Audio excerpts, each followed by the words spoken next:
Authentic ইসলাম TV, সালাফদের পথে আলেমদের সাথে। বলেছেন, আমি একজনকে জানি যে একজন মেয়েটি একটি বড় সমস্যায় আছে। সে বলেছে সে নাকি 14-15 বছর বয়স থেকে না বুঝে অনলাইনে পর্নোগ্রাফি দেখে। তখন এই বিষয়ে সে কিছুই জানতো না। এখন তার বয়স 20+, কিন্তু এখনও মাঝে মধ্যে সে এসব খারাপ ভিডিও দেখে এবং মাস্টারবেশনও করে। নিজের অজান্তেই না বুঝে সে এসবে জড়িয়ে পড়েছে। এখন পুরোপুরি বের হতে পারছে না। এখন সে কিভাবে এসব থেকে একদম পুরোপুরি বের হতে পারবে?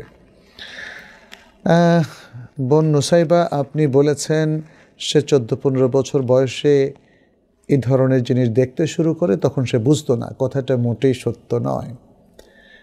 14-15 বছর আগেই, সে অনেক আগেই বালেগ হয়েছে এবং সে ম্যাচিউরড। যখনই কোনো ব্যক্তি ফিজিক্যালি বালেগ হয়ে যায়, সে পুরুষ হোক অথবা মহিলা, সে কিন্তু ম্যাচিউরড। অতএব সে বুঝে না, এ কথা গ্রহণযোগ্য নয়। এই মেয়ে 14 বছর বয়সে যখন সে অলরেডি বালেগ, তার আগে থেকেই আমাদের মৌসুমী অঞ্চলে মেয়েরা 9, 10, 11 বছর, সর্বোচ্চ 12 বছর বয়সে বালেগ হয়ে যায়। ফলে এটা তার জন্য কবিরা গুনাহ এবং সে আল্লাহর পাকড়াও থেকে বাঁচতে পারবে না। এখন যেটা তার করা দরকার, সে তওবা করবে। আপনি বলেছেন এখন তার বয়স 20+, তার মানে এই দীর্ঘদিন ধরে সেই অভ্যাসে নিজেকে জড়িয়ে ফেলেছে এবং সে এডিক্টেড হয়ে গেছে। আপনি বলছেন যে সে এখন এইসব খারাপ জিনিস দেখে, নিজেকে মুক্ত করতে পারছে না। এবং শুধু তাই না, এসব দেখার ফলশ্রুতিতে সে নিজেকে অশ্লীল কাজেও লিপ্ত করছে। আপনি মাস্টারবেশনের কথা বলেছেন, হয়তো বা সে সব কিছু বলেনি আপনাকে, সে আরও অন্য খারাপ কাজে লিপ্ত হয়ে যাওয়াটাই স্বাভাবিক, কারণ সে দুনিয়ার সবচেয়ে খারাপ এবং অশ্লীল দৃশ্য দেখছে। এখন তার জন্য করণীয় একটাই, সেটা হচ্ছে তওবা করা এবং জীবনেও আর কখনো সে এসব কাজ যেন না করে। তাহলে হয়তো আল্লাহ তাআলা তাকে ক্ষমা করে দেবেন, হয়তো না। সে সিনসিয়ার তওবা করলে অবশ্যই আল্লাহ তাআলা তাকে ক্ষমা করে দেবেন। কিন্তু এই যে সে এডিক্টেড হলো, সে যে এর মধ্যে এখন ঢুকে গেল, বের হতে পারছে না, এ থেকে উপায় কি? এ থেকে উপায়ের জন্য আমাদের ওলামায়ে কেরাম বেশ কিছু রেকমেন্ডেশন দিয়েছেন। আমি অল্প কিছু আপনাদের সাথে খুবই সংক্ষেপে উল্লেখ করছি। 1 নম্বর, যাতে পর্নোগ্রাফি বা এই ধরনের অশ্লীল কিছু থেকে সে বের হয়ে আসতে পারে, এই জন্যে সে তার ভালো কিছু বিকল্প তৈরি করবে এবং সেগুলোর সাথে নিজেকে এঙ্গেজ করবে, ব্যস্ত করবে। ভালো কাজে যে ব্যস্ত হয়, সে আস্তে আস্তে খারাপ থেকে উঠে আসতে পারে। কিন্তু দেখা যাচ্ছে যে সে কিন্তু নিজেকে এখনও ভালো কাজে ব্যস্ত করছে না। আমি জানি না সে 5 ওয়াক্ত সালাত ঠিক মতো পড়ে কিনা, সে রীতিমতো কোরআন তেলাওয়াত করে কিনা, সে তার বয়সী যে মেয়েরা, পর্দানসীন দিনদার মেয়েরা যে ভালো ভালোগুলো কাজ করে, দাওয়াতি কাজ করে কিংবা ভালো বই পড়ে, এগুলো নিয়ে আমরা সামনেও আরও কিছু ইনপুট দেব, যেখানে ওলামায়ে কেরাম খুব সুন্দর কথা বলেছেন। সেগুলোতে সে নিজেকে সম্পৃক্ত করছে কিনা। সে হতে পারে তার বাবা মায়ের জন্য একটু রান্না করে দিল, বাবাকে চা দিল, মাকে তার রান্নার কাজে সাহায্য করলো। আমরা বুঝতে পারছি যে সে এখনও বিবাহিত নয়।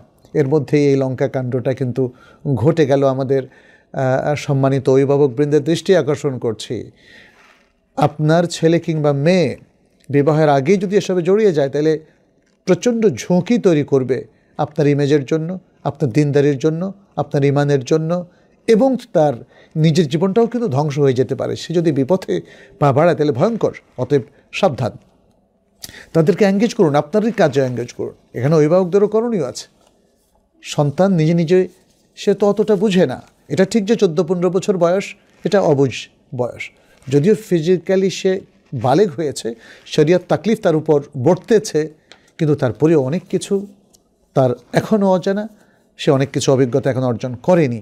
এই যে 20 বছর যখন তার হয়ে গেল, সে কিন্তু বুঝতে পেরেছে এটা অন্যায়, এটা অশ্লীল, এটা তার জন্য ক্ষতিকর, এ থেকে তাকে বের হতে হবে, এটা কিন্তু সে বুঝে ফেলেছে।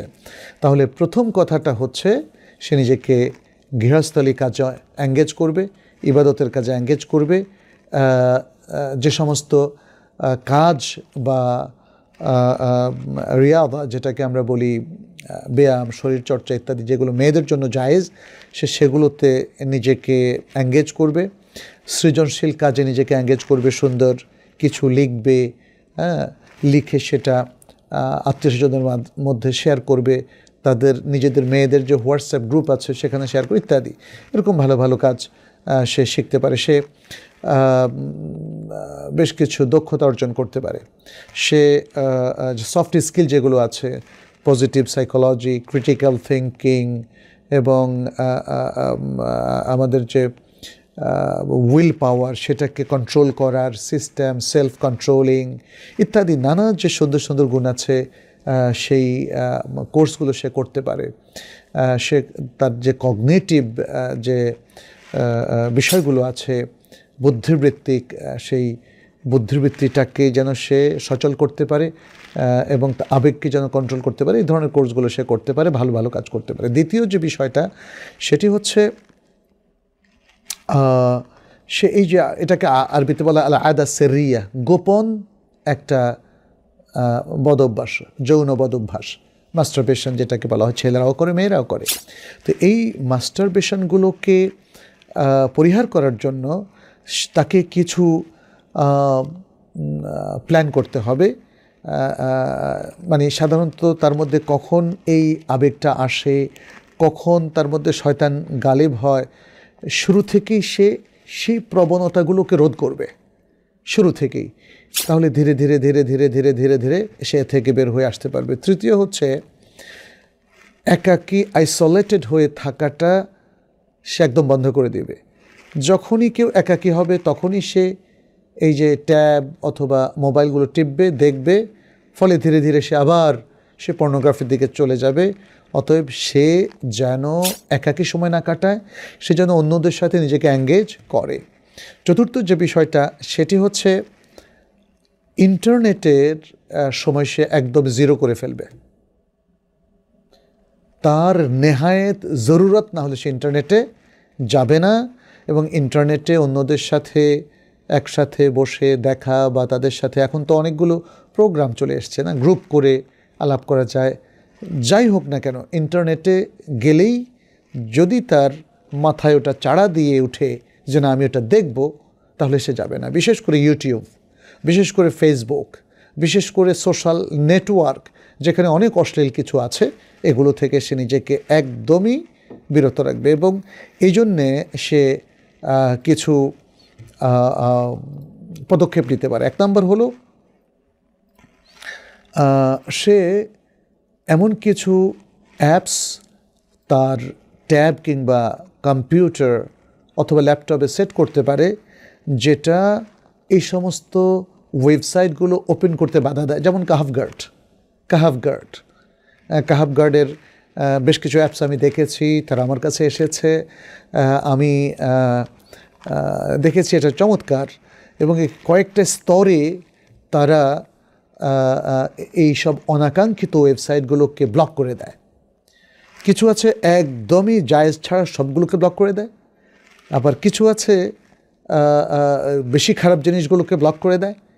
তো সুতরাং এই ধরনের অ্যাপস আপনারা ব্যবহার করবেন। বিশেষ করে কাহাফগার্ড যেহেতু আমরা আমাদের হাতের কাছে পাচ্ছি, তারা খুব চমৎকার কিছু বার্নামেজ বের করেছে, আপনারা এই ধরনের অ্যাপসগুলো ব্যবহার করতে পারেন।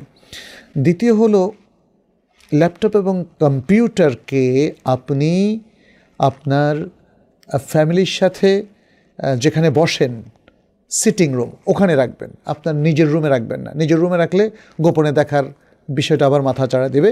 ফলে আপনি সবার সামনে যাতে ওপেন করতে হয় এমন জায়গায় রাখবেন স্বেচ্ছায়, তাহলে দেখবেন যে ধীরে ধীরে লজ্জার কারণে আপনি আর সেগুলো দেখবেন না।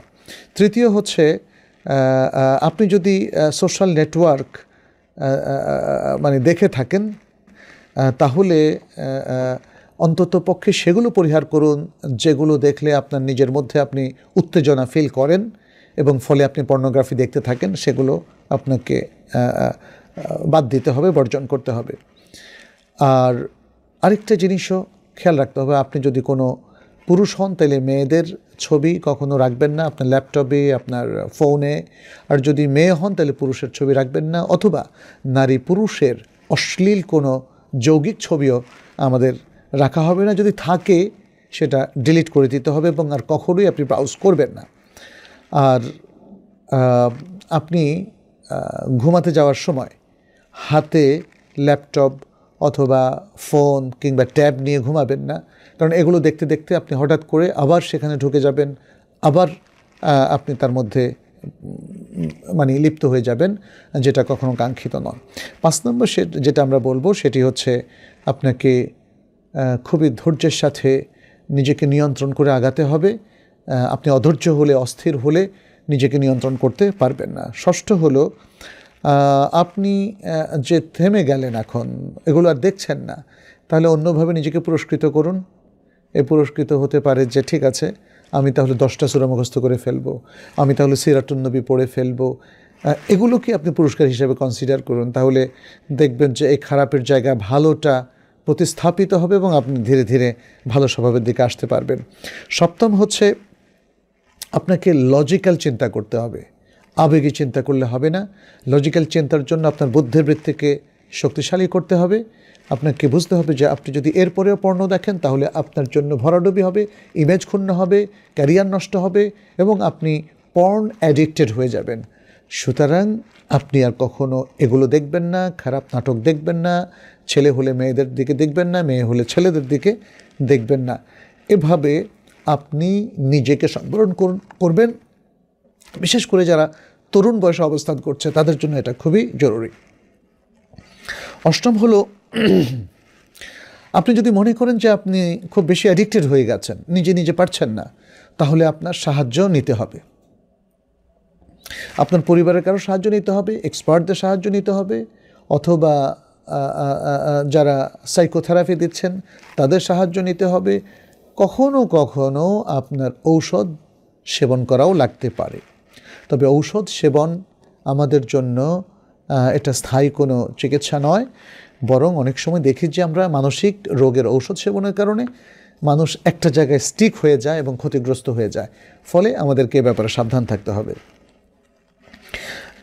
নবম যে বিষয়টা সেটা হচ্ছে আপনাকে স্থির বিশ্বাসী হতে হবে যে অবস্থা পাল্টাবে। যেহেতু আপনি এখন ট্রাই করছেন, এ থেকে বের হতে চাচ্ছেন, আপনি আমাদের এই যে ট্রিটমেন্টগুলো এগুলো আপনি বাস্তবায়ন করতে চেষ্টা করছেন, ফলে আপনি এই স্থির বিশ্বাসে আসতে হবে যে হ্যাঁ, আপনি এই অ্যাডিকশান থেকে বের হয়ে যেতে পারবেন এবং পরিস্থিতি অবশ্যই ইমপ্রুভ হবে, ভালো হবে, উন্নত হবে।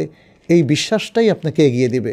আর যদি আপনি হতাশ হয়ে পড়েন তাহলে কিন্তু হয়তো বা বের হওয়াটা আপনার জন্য সমপরিমাণ আরও কষ্টকর হয়ে যাবে। আর সর্বশেষ আমরা বলবো, আপনি যেহেতু ভালো কাজে এঙ্গেজ হতে চাচ্ছেন তাহলে আল্লাহ সাহায্য নিন। আর আল্লাহ সাহায্য করেন সবর দিয়ে, সালাত দিয়ে। ওয়াস্তাঈনু বিস-সবরি ওয়াস-সালাহ, কুরআনে আল্লাহ তাআলা বলেছেন। তাহলে আপনি সবর এবং সালাত দিয়ে সাহায্য প্রার্থনা করুন আল্লাহর কাছে, দোয়া করুন, কোরআন পড়ুন, ভালো ভালো কাজে নিজেকে এঙ্গেজ করুন। সেটা শুরুতে আমরা বলেছি এবং শেষেও আমরা একই কথা বলবো।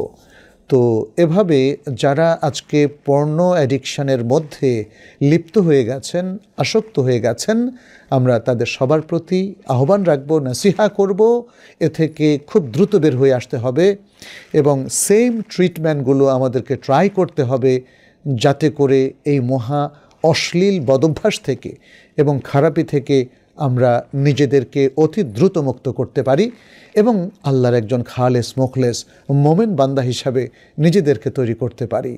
আমি তরুণদেরকে বলবো, আমি তরুণীদেরকে বলবো, আমি আজকের আধুনিক শিক্ষিত এবং শিক্ষিতা পুরুষ নারী সকলকেই বলবো যে আমাদের জন্য এই যুগের সবচেয়ে বড় ফিতনা হচ্ছে, অনলাইনের সবচেয়ে বড় ফিতনা হচ্ছে পর্ন এবং অশ্লীলতা।